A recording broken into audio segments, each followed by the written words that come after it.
Hola Román, Hola, ¿cómo estás? muy bien, ¿vos? Bien, muy bien, muy bien, por suerte, todo bien. ¿Vos? Buenísimo, me alegro mucho. ¿Qué tal el Mm. día por allá por Rosario? Bien, todo bien, por suerte todo bien.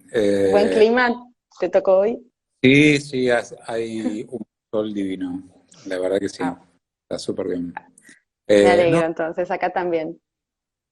viste que en realidad, digamos, con esto de estar encerrados los días, a veces no sabes si está bueno que estén buenos o por ahí está mejor. Significa que uno esté encerrado, este, nada, haciendo cosas o viendo alguna serie. Me Pero bueno. parece que trabajando mucho, me parece que trabajando mucho.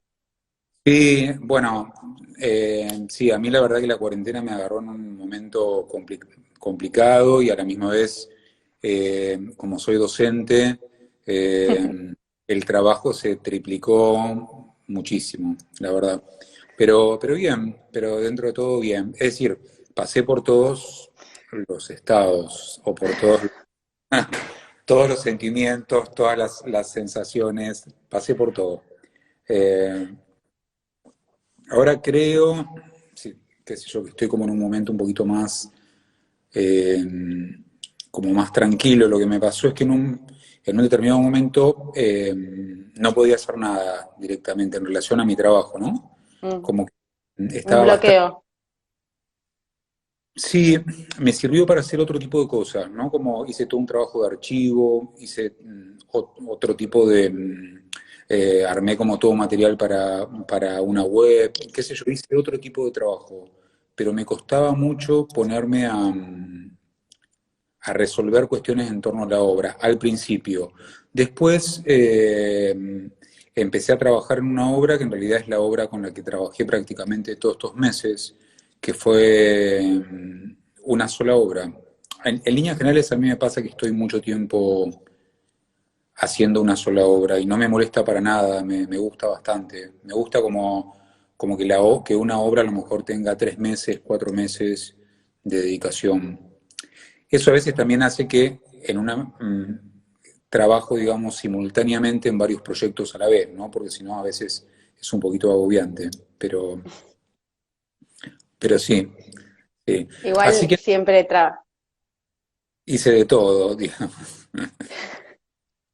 Hice de todo. Sí, bueno, un poco vamos a contarles a los amigos que se están uniendo, ya todos deben saberlo, pero el público se renueva, dirían, por allí, que estamos conversando con Román Vitali desde su taller en Rosario. Él está formado en psicología y en bellas artes en la Universidad Nacional de Rosario. Pasó por la clínica de Gumier Meyer, por la beca Cuitca, todos puntapiés bastante interesantes para desplegar toda tu creatividad.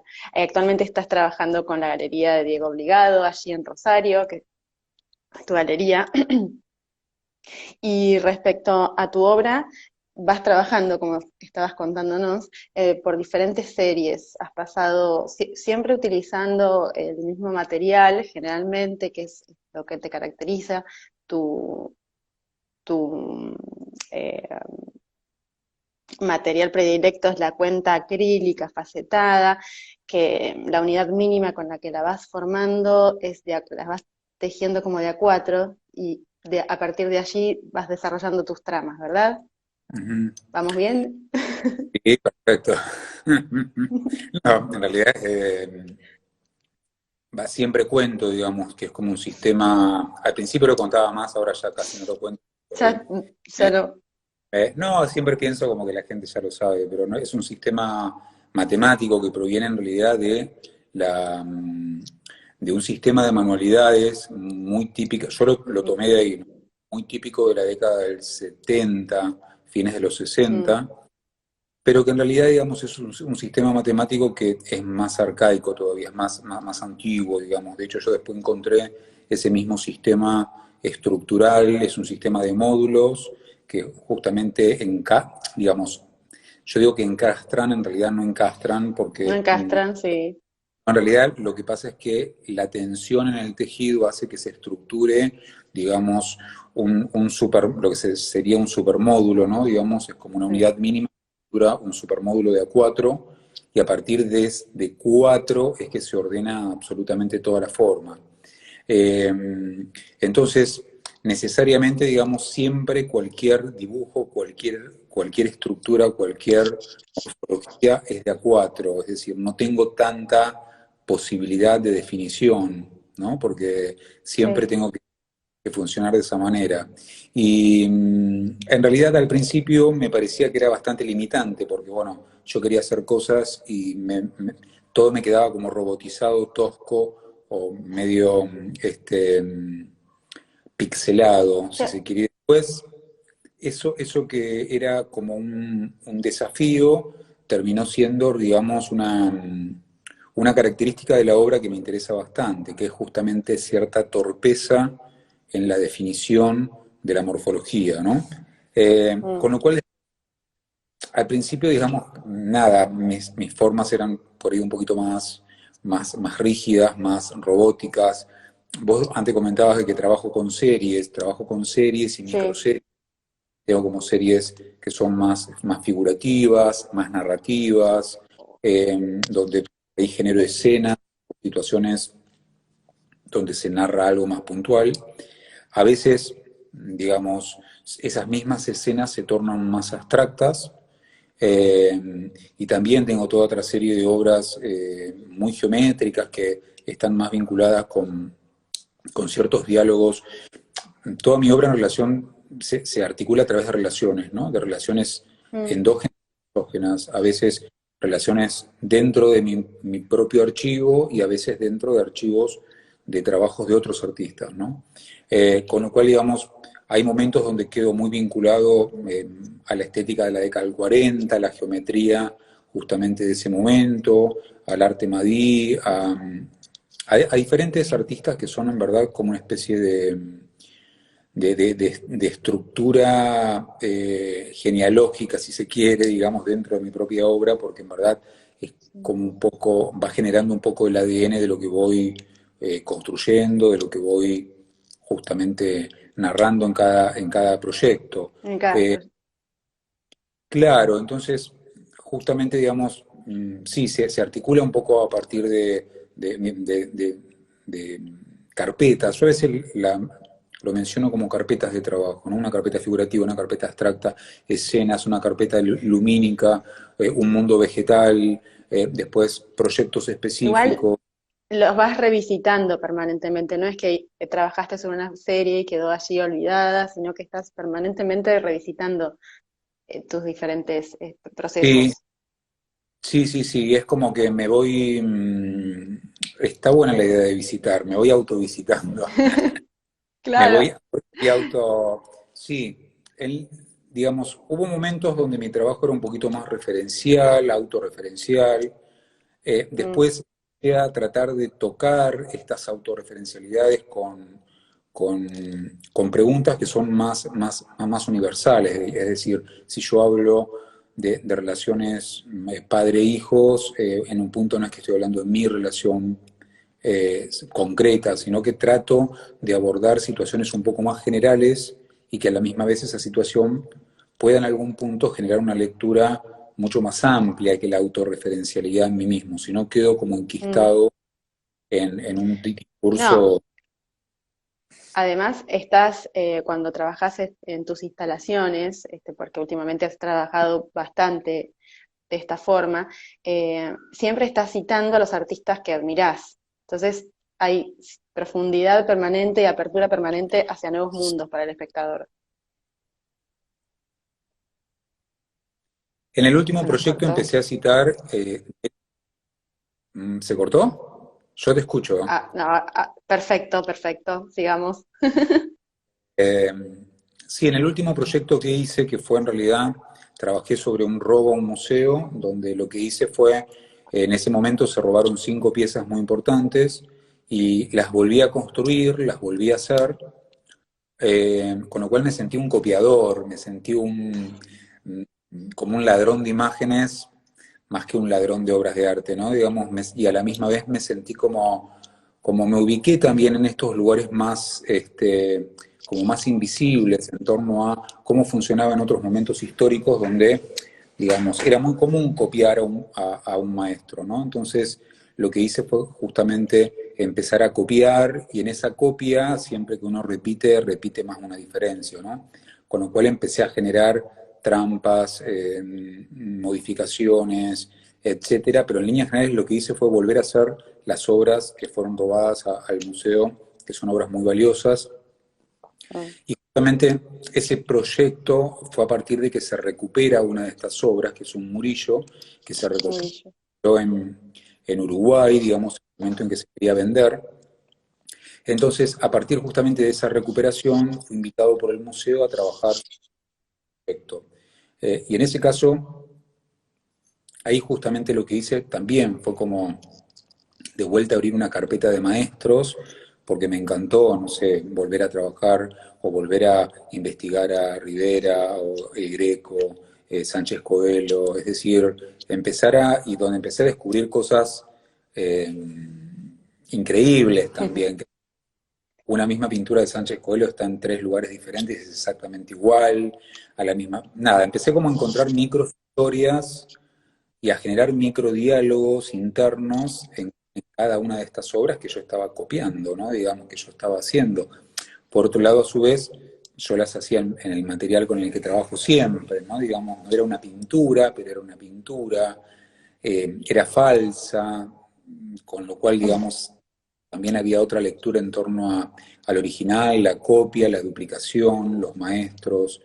En ese sentido, ese proyecto a mí me interesó muchísimo hacerlo, y fue trabajado justamente casi como un gabinete museológico con todo el museo, ¿no? Porque Sí. hubo que, por ejemplo, algunos de los marcos eran originales, entonces yo tenía casi como una tarea de superhéroe que era como hacer encontrar el marco vacío original, marcos increíbles, ¿no? Porque eran directamente eh, impensados constructivamente a cómo se produce un marco hoy, ¿no? Y nada, mi tarea era como hacer que de vuelta ese marco vuelva a tener una imagen, ¿no? Digamos, una tarea que me gustó mucho en ese sentido.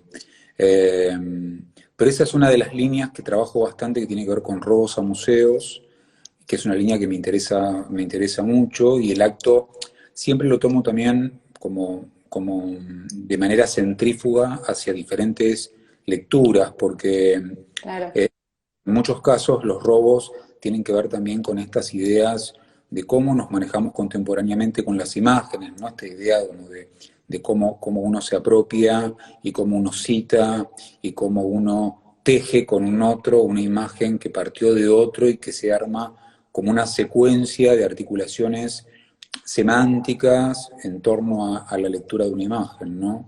Eh, pero el proyecto justamente de los robos comencé a trabajarlo cuando yo mismo fui robado, digamos, cuando me robaron una obra en el museo, y fue muy interesante porque había un sistema de seguridad que justo no terminó de funcionar del todo, pero quedó grabado todo el robo. Eh, una imagen como muy interesante, con lo cual, digamos, a partir de ese robo, empecé como a estar como más atento incluso a los sistemas de seguridad. Me interesa bastante también como estos costados institucionales de errores, ¿no? Digamos, con lo cual ahí empecé, por ejemplo, a hacer las cámaras de seguridad tejidas, y falsas cámaras, y falsos circuitos, y falsos sistemas que limitan al espectador con la obra, ¿no? Digamos, en esta, en esta muestra, digamos, en el Museo Esteves, trabajé justamente con eso, con los cordones que también estaban tejidos, Sí. intentando dar una sacralización de una imagen que era falsa, porque no era verdadera. O con las cámaras Una también. puesta en escena, perdón, fue una puesta en escena bastante escenográfica. La sensación que quedaba cuando entrabas a la sala era eso, estabas atrapado, que formabas parte de lo que sucedía en ese lugar. Sí, de hecho, digamos, mi intención fue cambiar como totalmente, o en la medida de lo posible, la energía de la sala. Por eso justamente toda la sala fue cambiada de color, se alfombró totalmente, hubo cortinado, es decir, y trabajé con con ciertos diálogos internos entre las obras que fueron robadas y parte de la colección del museo, ¿no? Entonces, Claro. había como pequeños guiños donde como había todo un guión, como en algunos casos más obvios y en otros casos no tan obvio. En otros casos mucho más intimistas, como diálogos con Lucio Fontana, con justamente la obra Concepto Espacial de Lucio Fontana, que se articuló, digamos, con determinado tipo de piezas. Fue un trabajo que a mí me gustó mucho. De hecho, también ese trabajo venía de otro trabajo que hice con Diego Obligado en la galería, que también fue toda una serie de obras donde yo mismo me autorrobé y a la misma vez en ese trabajo comencé a pintar, pintando al óleo, y me robaba los óleos, que también porque en realidad hacía 4 tajos, robar una obra es hacer 4 tajos, es solamente eh, con una trincheta o con un cúter, ¿no? Y, y ahí justamente hice eso y después cada lienzo robado, la obra en realidad uno terminaba viendo solo el contorno, el borde, ¿no?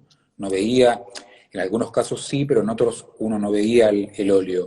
Y el óleo pasó a ser otra obra enmarcada, con otra circulación, es decir, había como una producción fantasma, ¿sí? Digamos, de la misma muestra. Hay una muestra real y otra fantasma. Y volviendo un poco a la muestra anterior, la del museo, había una historia también que armaste muy interesante, pusiste obras en diálogo a raíz de Sofonisba. Sí, esa fue una de las historias que más me gustó, porque bueno, una de las piezas robadas fue un Sánchez Coelho, que era un retrato justamente de Felipe II, que toda la historia de Felipe II es muy interesante. Yo siempre aclaro que no vengo de la historia, ni vengo de la teoría, mi formación es justamente como artista. Entonces, en realidad, a mí me motivan mucho cuestiones que tienen más que ver con las imágenes o con microhistorias. Cuando Mm. empiezo a ver Sánchez Coelho, que bueno, empiezo a copiarlo, digamos, a copiarlo con este material, ¿no? Empiezo a tejerlo punto por punto.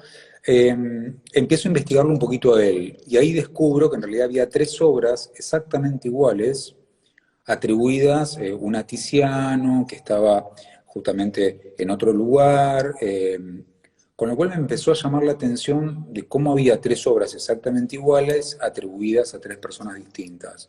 Una estaba en un castillo, la otra pieza estaba en Reina Sofía.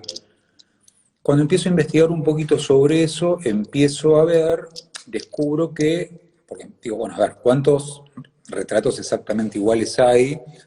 Y en todo caso, digamos, cómo funciona el retrato que hay, que fue robado acá, de quién es de Sánchez Coelho, está atribuido a Sánchez Coelho, o sea, cuando empiezo a hacer ese trabajo me encuentro que hay otro retrato de Felipe II, pero de joven.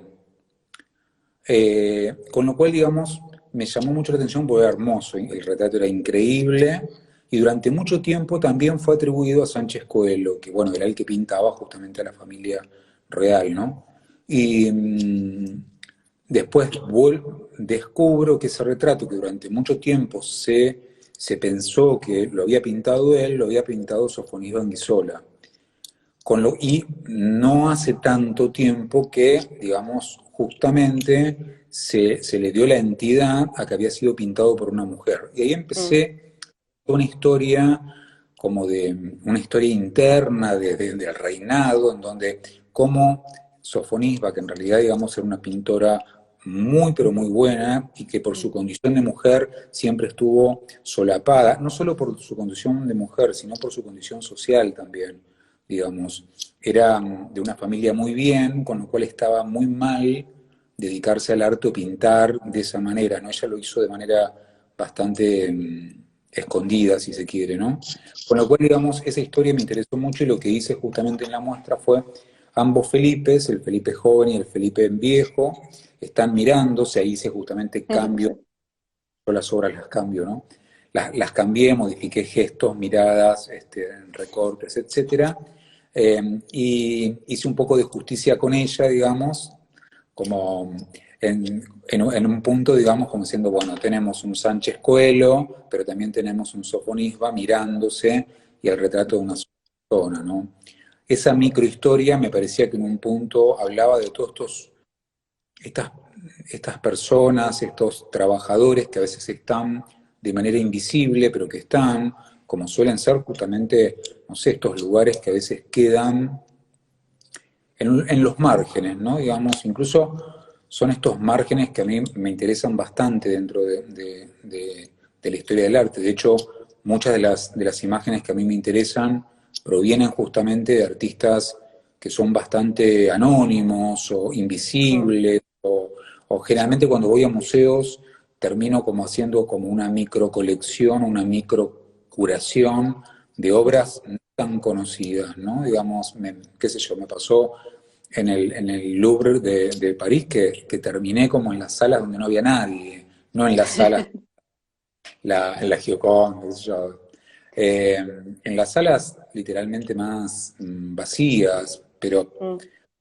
pero bueno, qué sé yo, digamos, son lugares que a mí me inspiran bastante, ¿no? Como también la parte de atrás de las pinturas, eso también eh, es una capa dentro de la historia del arte que me interesa bastante, ¿no? Digamos, el atrás. Por eso también trabajé bastante con la estructura de lo que sería la pintura. Tengo varias Mm. obras donde empecé a realizar deslizamientos en el material, por ejemplo, he hecho el bastidor que era de madera, lo hice en cerámica, por ejemplo, o la tela que es de lienzo la pasé a cerámica, o lo que debería ser en el lugar en donde debería estar oro a la hoja, pasaba a estar acrílico, es decir, había un dislocamiento material, ¿no? Digamos, que en un punto tiene que ver con esto, con estos márgenes o estos costados o estos perímetros por fuera o detrás del marco, ¿no? Por eso en muchos casos, muchas obras son un marco vacío con una obra que sí estuvo, pero bueno, las cuatro líneas en cúter de Fontana las suprimí. En tu trabajo persiste esta cuestión de la copia, pero vos siempre estás como manejando la narrativa.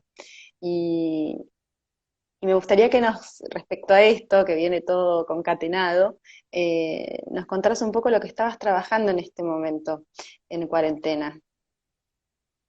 Sí, yo justamente después, cuando terminé el proyecto de los cuadros robados, tuve muy presente un cuadro que estuvo siempre en mi casa.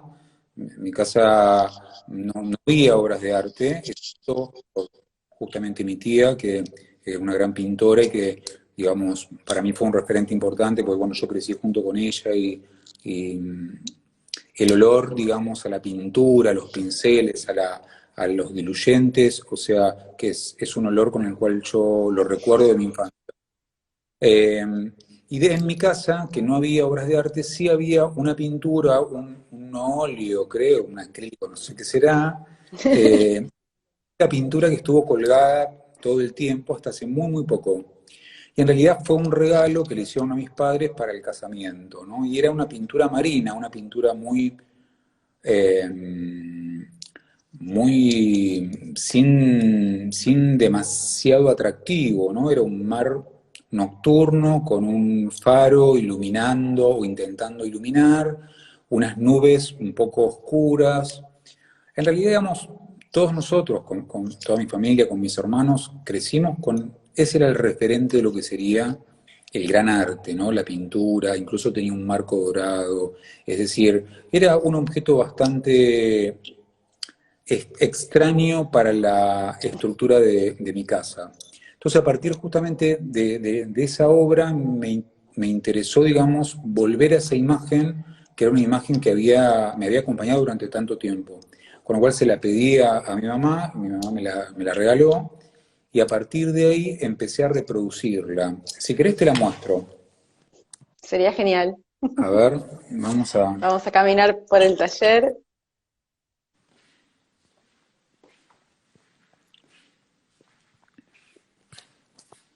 Bueno, esta, a ver, sí, vemos, Voy a sacar los comentarios, así se ve mejor. Perfecto.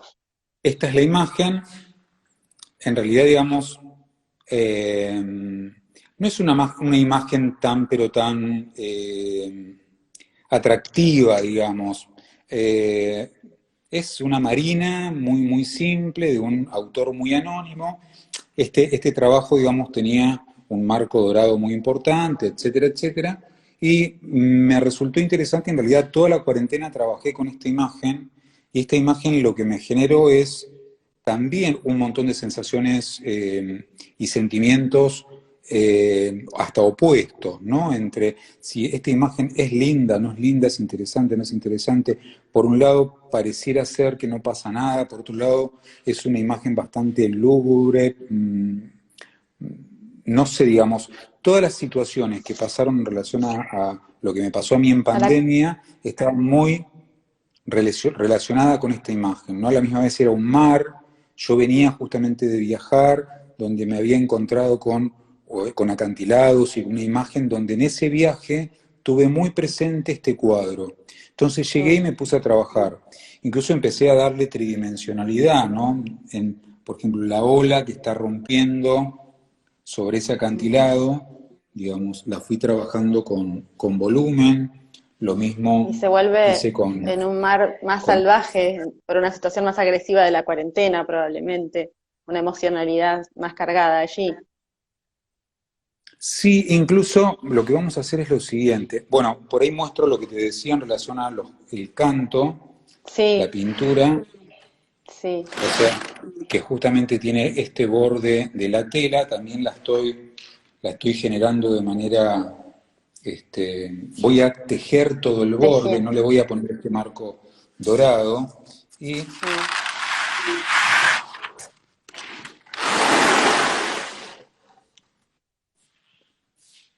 Mirá, quizás allí ahí se ve un apareció. poco mejor. Sí. Creo igualmente que el que hice yo se ve un poco más luminoso y más alegre, digamos. Creo que el real es un poco bastante más lúgubre, si se quiere. Lúgubre. Y Sí. una cosa que hice también, que en realidad fue como la única operación, fue tapar la firma original y lo firmé con mi firma, digamos. Con lo cual, bueno, estoy copiando. El autor se llama Valenti, que siempre tuve una situación como extraña porque muchas veces tenía la sensación casi alucinógena de que leía Vitali, ¿no? En el cuadro. De hecho, a ver si podemos, Si se yo lo ve, que tuve que hacer es, ahí está. y yo lo pasé a mi firma, ¿no? O Este sea, es un robo básicamente completo. es un robo completo. Es un robo completo con, siempre lo que hago justamente es cambiar cosas, ¿no? Digamos, en ese Mm. caso cambié, este mar se tornó un poco más volumétrico y a la misma vez tiene cierta lógica como si fuera un Rusty, ¿no? Digamos, hay olas que Sí. tienen más volumen. En Bueno, relación a vos estos ya has cuadros también, contado, perdón que te sí, interrumpí, que vos ya has sí, contado que comenzaste a trabajar con ladrillitos y una cosa llevó a la otra de niño. sí. Sí, sí, sí. De hecho, digamos, la manera en cómo se van construyendo las imágenes tiene mucho que ver con eso, ¿no? Con la lógica constructiva infantil de cómo uno va armando justamente una pieza, ¿no? Wow, y aquí ya nos encontramos con el mundo vegetal de Vitali. Acá nos encontramos un poco con el mundo vegetal, acá nos encontramos con el mundo animal, que es Ramón durmiendo. Que nos Eh, recibió muy bien en el avance. Y se está portando muy bien, porque vos sabés que no sabíamos qué iba a pasar, y hoy le dije que bueno, nada, ahora está como muy tranquilo. Que hoy venía la visita y se tenía que portar bien. Bueno, sí, acá entramos como en el mundo vegetal, que yo en muchos casos lo que hago es también citar bodegones y me gusta bastante la pintura holandesa que trabaja, sobre todo la más anónima, ¿no? Donde se pintan floreros y naturalezas muertas. En este caso, esto por supuesto no es tan anónimo porque son dos Bruegel, son dos copias de dos naturalezas muertas de Bruegel, y justamente están rotas exactamente en el mismo lugar el en mismo donde lugar. sí, donde yo descubro que en realidad era el mismo jarrón, está copiada, es el mismo jarrón, son casi las mismas flores, pero están en su originalidad, fueron pintados durante mucho tiempo, mucha distancia entre una y otra, ¿no? Con lo cual me llamó la atención, porque tienen casi 30 años de diferencia y parecía la misma imagen. Es decir, no sé cómo ocurrió, una es de Bruegel el Viejo, la otra es de Bruegel el Joven, ¿no? Acá, en esta microhistoria también me interesaba mucho esta idea, básicamente, que tiene que ver con la paternidad, lo que transmite un padre, lo que se La transmite herencia. de... Sí, y también en un punto se toca con este lugar de la docencia, ¿no? Es decir, cómo un padre le transmitió a un hijo y cómo, bueno, digamos, uno cuando trabaja en la docencia, que es un lugar que a mí me interesa muchísimo, cómo opera, cómo opera en esos lugares, ¿no? ¿Qué transmite uno cuando transmite lo que transmite, ¿no? Y en este caso, este trabajo fue el puntapié inicial para toda una muestra que hice en el Museo Histórico, donde justamente trabajé interviniendo la colección original de floreros, que fue un trabajo que me gustó muchísimo hacer, también muy escenográfico porque trabajé Sí. con la iluminación respiraba, o sea, se apagaba y se prendía, y había todo un diálogo entre dos grandes naturalezas muertas en relación a estos dos cuadros del padre y el hijo que dialogaban de una manera bastante confusa, ¿no? Este es otro trabajo, digamos que, esto lo estamos viendo así, pero tenían los marcos originales del museo, Originales. ¿no? También, claro. Y este es un Van Gogh que, bueno, en este caso, esta es una obra que fue robada dos veces, no una, creo que dos. Y yo la volví a hacer, y acá tiene otro plus, que en realidad una cosa que me interesa bastante este tipo de piezas, es que al pasar del original a la foto, de la foto analógica a una impresión, de la impresión Sí. a mi lectura de la imagen, empieza a haber un montón de errores que tienen que ver, como por ejemplo en este caso, este violeta es un error de impresión. Y pasa lo mismo con esto, que hubo una saturación extraña en la Claro. impresión, y de hecho se llama amapolas, y tiene mucho que ver esta imagen con las amapolas que veíamos acá, ¿no? Sí. Yo en muchos casos lo que hago es una relación, o sea, un vínculo entre piezas que son bidimensionales y otras que son tridimensionales, ¿no? Tridimensional. Sí, Incluso en estas dos piezas de Bruegel, el joven y el viejo, hay también un contacto con la instalación que tenés en el CCK, que también estás repitiendo dos instalaciones vegetales que no son iguales, pero lo parecen. O sea, nuevamente aquí esta revisita permanente sobre tu trabajo. sí, sí, sí, sí. De hecho, digamos, en ese trabajo partí de esas dos imágenes, eh, y la idea fue justamente llevarlo a una tridimensionalidad. Es decir, cuando fui invitado por el CCK a intervenir el lugar, Mm. eh, yo estaba como bastante relacionado con estas imágenes que tenían que ver justamente con, con cuadros que en algún punto me despertaban alguna situación extraña, ¿no? Que tenía que ver con esto que hablábamos de la paternidad y la relación entre Mm. la transmisión. Yo trabajo bastante con cuestiones familiares generales, no personales, pero sí que tienen que ver con vínculos en torno a la transmisión, y en todo caso a cómo se estructura cómo el sujeto estructura ese tipo de cosas en torno a una construcción fantasmática de eso, ¿no? Y en el CCK, digamos, la idea básica cuando me invitan y voy a ver el lugar, enseguida se me cruzó Bruegel, se me cruzó esta situación de estas dos imágenes, de estos jarrones que me encantan, digamos, y lo llevé a una tridimensionalidad de una manera como personal, ¿no? Digamos, después yo empecé a delirar y modifiqué todo, generé como Bodegón. mi propio bodegón, pero a la misma vez no es mi propio bodegón, sino que está hilvanado a un reservorio de imágenes que básicamente tiene que ver con una familia. Es decir, yo comencé a hacer flores a partir de mi abuela, digamos, mi abuela paterna tejía en un hilo plástico flores, claveles, y yo recuerdo esa situación, digamos, y los tejía sin un sentido, mm, a ver, sin un sentido estético, no es que los mostraba o los tenía en algún lado, creo que tenía más que ver como con un acto casi mántrico de una acción que en algún punto la debe haber salvado de alguna locura, ¿no? La debe haber Ujú, estabilizado en algún lugar. sí. De hecho, recuerdo una caja llena de este tipo de flores que estaban guardadas, casi sin demasiada intención social, comunicacional, que bueno, nosotros siempre estamos pensando, bueno, ¿qué comunica una obra? ¿Cómo comunicamos? ¿Cómo contamos? ¿Qué decimos lo que decimos? ¿De qué hablamos cuando hablamos de algo?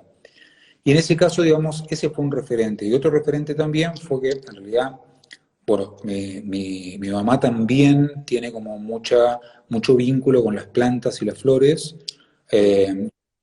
cactus, y mi propio jardín, digamos, mis propias plantas, en líneas generales, la mayoría tienen que ver con una historia familiar. Es decir, por ejemplo, digamos, hay plantas que yo fui eh, y fueron sacadas originalmente de la casa de mi abuela materna, otras de mi abuela paterna, muchas son heredadas o tienen que ver justamente con plantas que me trae mi mamá, que son como hijos de ella. En realidad hay una especie de estructura familiar de planta, en mi casa, en mi jardín, en mi terraza, digamos, que está armada justamente a partir también de una cuestión de transmisión de generación en generación y que en algún punto, digamos, hay un gen que va cosiendo, que va tejiendo pequeñas historias que tienen que ver con eso, ¿no?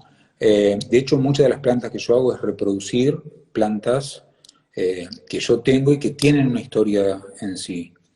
Generalmente cuando yo hago las plantas o hago floreros o estos jardines tienen mucho que ver con los jardines de mi abuela, con los jardines que uno ha habitado y que en algún punto lo habitan a uno, ¿no? Digamos, tiene mucho que ver con eso y a la misma vez con cierta lectura más universal. Los jardines en algún punto siempre tienen algún malestar, o siempre tienen alguna belleza, o siempre están muriendo, se le cae, siempre algo pasa, ¿no?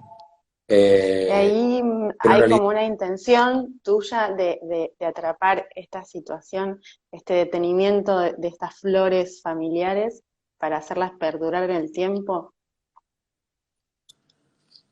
no sabría decirte. Eh, mm, Quizás a lo mejor la relación es un poco más egoísta, es decir,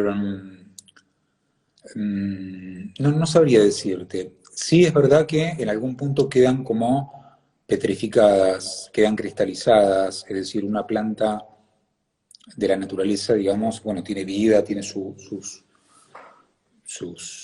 procesos. Yo lo que hago en algún punto es como quedan cristalizadas, ¿no? Digamos, de hecho el mismo material genera una cristalización de eso.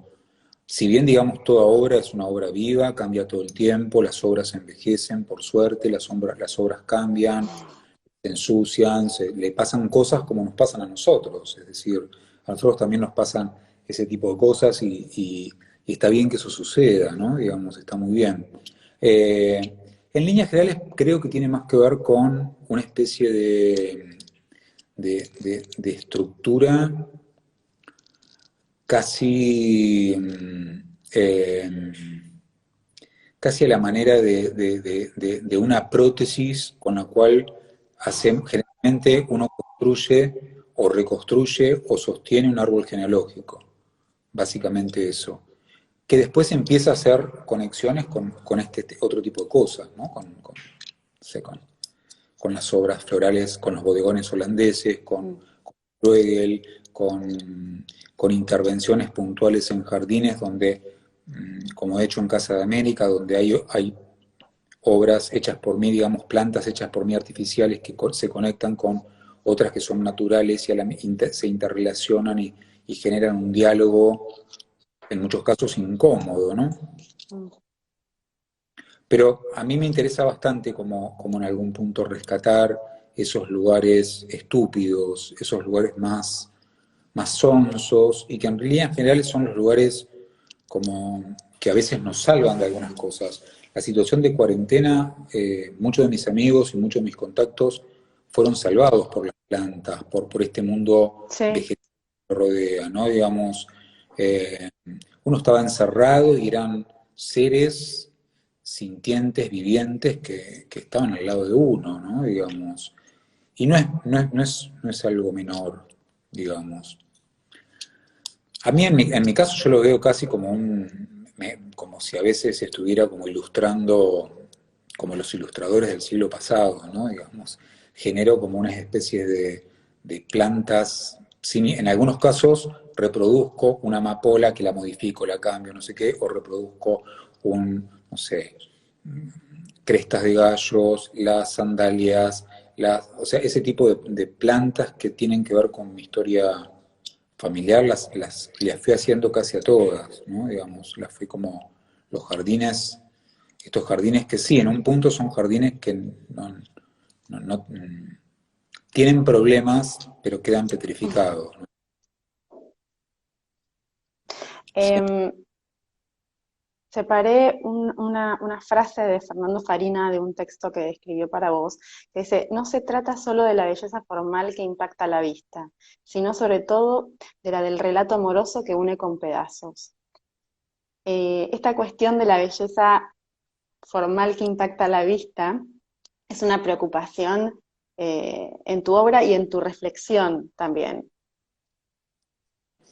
Sí, fue una preocupación quizás, te diría que cuando empecé a trabajar, y a lo mejor digamos en este momento no es una preocupación consciente. Me preocupa lo formal, me preocupan las formas, me interesan cómo se estructuran, cómo se gestan, cómo se desarrollan, cómo se relacionan, cómo conviven. Te mentiría si te diría que no, me interesa mucho, digamos.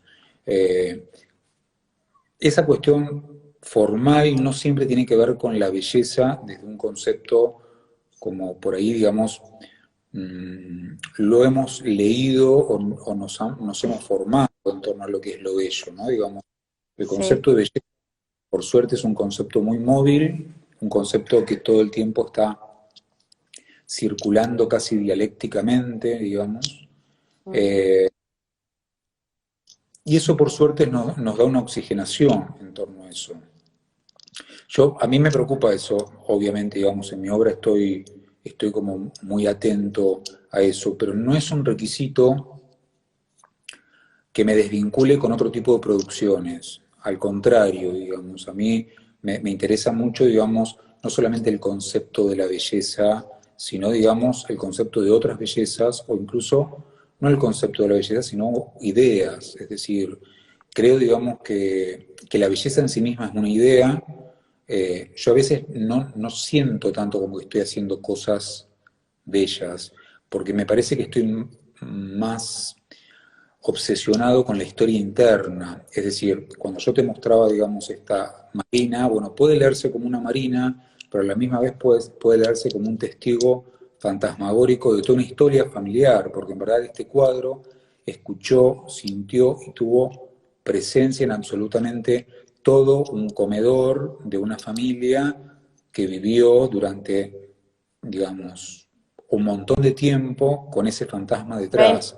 20 años tranquilamente convivieron con esa obra. No, yo más también, porque en realidad, digamos, este cuadro hasta hace un par de años estuvo colgado, Bien. 2 años. Entonces, bueno, yo de hecho después me fui de esa casa, yo, digamos, de la casa de mi mamá, pero tuvo realmente, digamos, es un lienzo que ha absorbido los discursos, ha absorbido las historias, ha absorbido, digamos, lo bueno, lo malo, lo triste, lo feo, es decir, todo lo que vive, que en un punto, digamos, las obras de arte en una casa son testigos silenciosos de todo un despliegue amoroso, ¿no? Digamos, de las personas que viven dentro, de sus acciones, desde el acto simple de comer hasta el acto tremendo del enojo, hasta el abandono, es decir, un montón de cosas, incluso la muerte, es decir,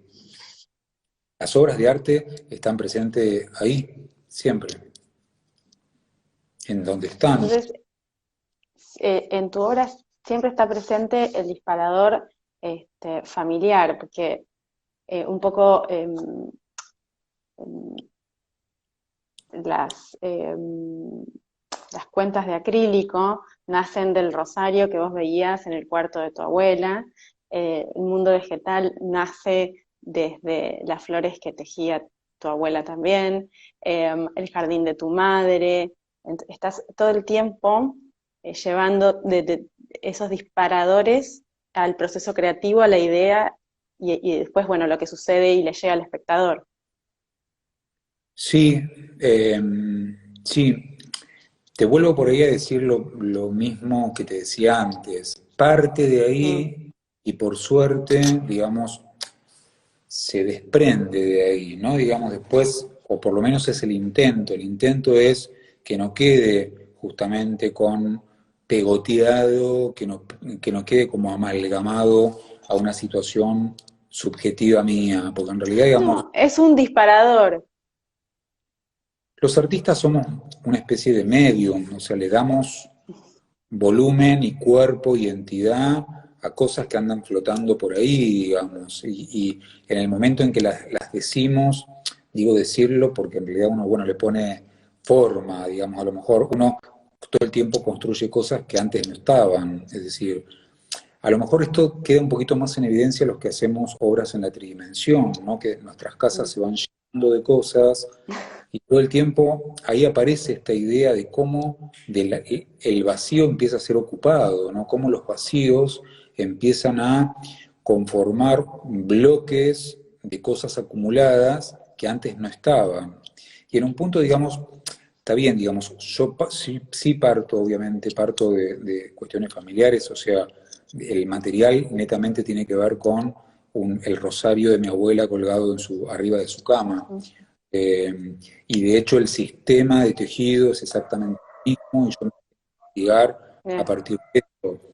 Con lo cual, digamos, sí, está presente, pero en algún punto creo que hasta las obras más limpias, más frías, más industriales, son en algún punto un espejo de la historia, ¿no? Y de nuestro pensamiento en relación a las cosas, es decir, cómo nos vamos acomodando a nuestro fantasma, cómo fantasma vamos haciendo que podamos convivir, digamos, ¿no? Convivir y generar estas imágenes que después empiezan a circular, empiezan a Claro. formar, son más mías, es decir, yo termino una obra y no la pienso como mía, ya, o sea, ya es- la pienso como mía en todo el proceso productivo, ¿viste? Pero después, qué sé yo, les doy como, como una entidad propia, Vi- ¿no? Digamos, Propia, vida propia. Y desde el rol de artista, ¿eso te genera alguna incomodidad? Ese desprendimiento después de tanto proceso creativo, meses trabajando en una obra. ni el más mínimo, no. No, Me encantó.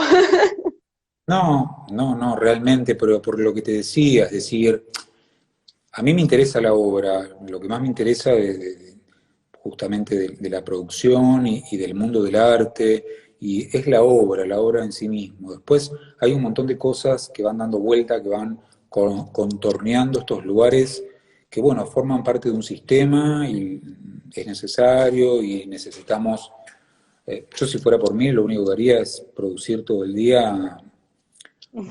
Por eso me resultó como complicado la situación de la pandemia, porque si Sí. bien era una situación donde, bueno, desde lo ideal uno podía estar todo el día dibujando y trabajando, a muchos artistas lo que nos pasó es que no podíamos, no podíamos, es decir, la obra en sí mismo te estaba poniendo un límite, es como si uno no se hubiera contagiado a la obra de algo, la obra no, nos contagiaba a nosotros de alguna cuestión, ¿no? Pero a muchos artistas nos pasó eso, incluso a muchos de mis amigos lo que les pasó es que empezó a trabajar con procesos o proyectos más satelitales a su obra, ¿no? Mm. Digamos, a veces por no poder estar en el taller, en mi caso, ¿no? Pues yo vivo, mi casa es mi taller, con lo cual, digamos, tengo todo desdibujado, o sea, no tengo límites, no hay una puerta que separe nada, digamos, ¿no?